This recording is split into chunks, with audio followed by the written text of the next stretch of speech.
Alright, so this video is going to cover part of chapter 11 of geometry. It's going to cover 11.1 and 11.2. By the end of this video, you should know a ton of vocab that you need in order to understand volume. So the first term here is polyhedron. So a polyhedron is a solid formed by polygons that encloses a single region of space. So that could be a cube, a prism, a pyramid, etc. So faces are going to be your flat polygon surfaces of a polyhedron. So in a cube, it would be one of these faces. Or one of these sides is a face. An edge is a segment where two faces intersect. So for example, right here is an edge, and a vertex is going to be a point of intersection of three or more edges, such as right here in our cube. So a tetrahedron is a polyhedron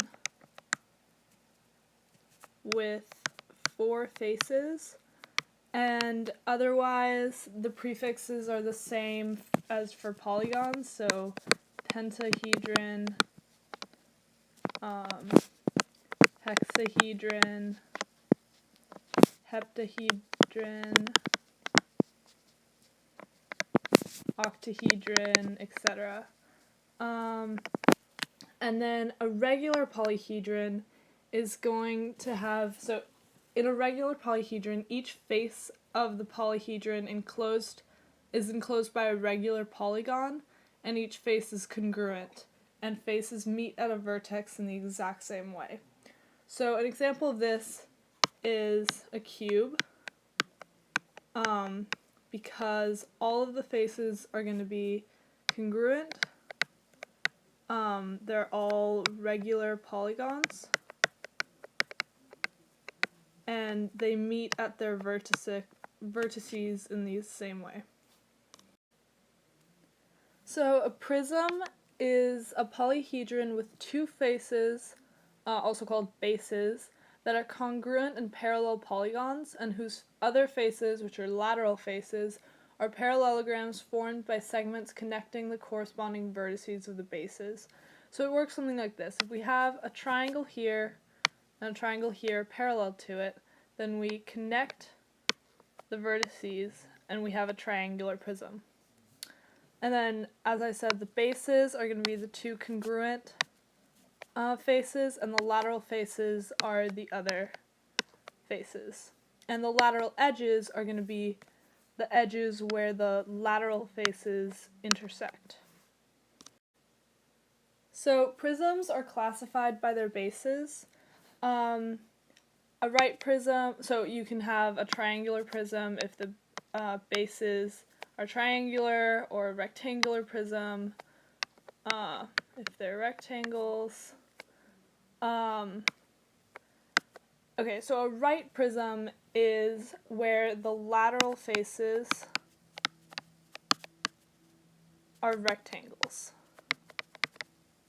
So although you can have, such as in this one right here, where the lateral faces are going to be parallelograms, where it's sort of slanted and offset, some prisms are going to be very straight up and down.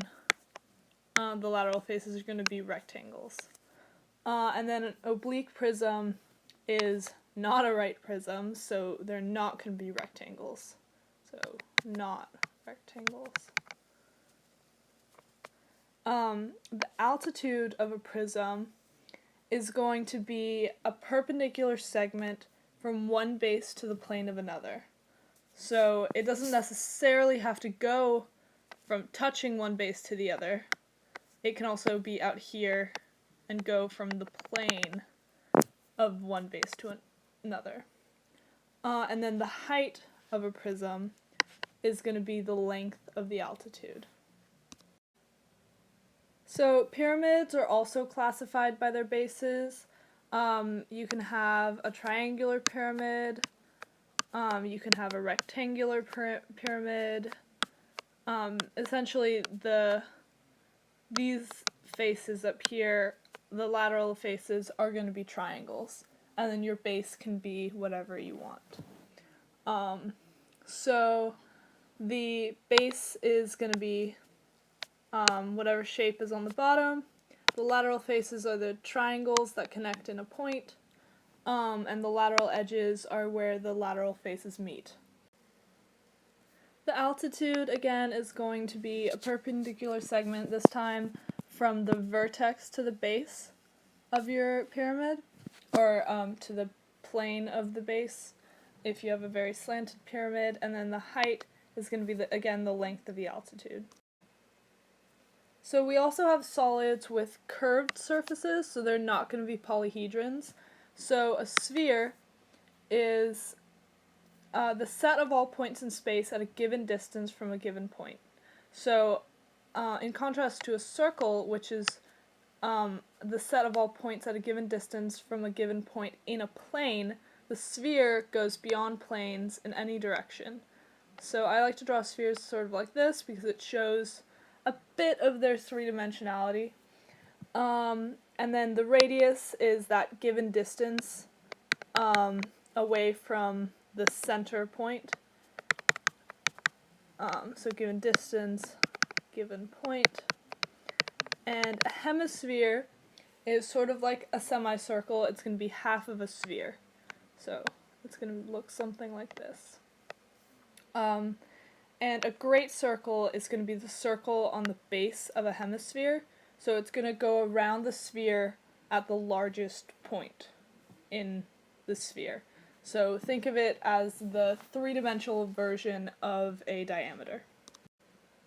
And every plane that passes through the center of a circle is going to determine a great circle. And you can think of the equator, for example, as a great circle. So a cylinder has two bases that are parallel and congruent, and the bases of cylinders are circles. So cylinders look something like this, and as you can see, these bases are going to be circles. So the axis is going to be the segment connecting the centers of the circle. So if we have a center here, the center here, it's going to be the segment connecting them. And the radius of the cylinder is the exact same as the radius of the base. So that's going to be this length here. A right cylinder occurs if the axis, this line here, is perpendicular to the bases, and an oblique is if it is not perpendicular. So essentially, if your cylinder is straight up and down, it's a right cylinder. If it's sort of slanted like this, then it's an oblique cylinder. The altitude is going to be essentially, again, a perpendicular line going from the plane of one base to the plane of another, and then the height is going to be the length of the altitude. A cone has a base and a vertex, and that base is going to be a circle. It looks something like that. The radius of the cone is going to be the radius of the base. The vertex is this point up here where it comes together. The altitude is going to be a perpendicular line going from the vertex to the base, and the height is going to be the length of that altitude. You have a right cone if this line from the vertex to the center of the circle is perpendicular to the to the base.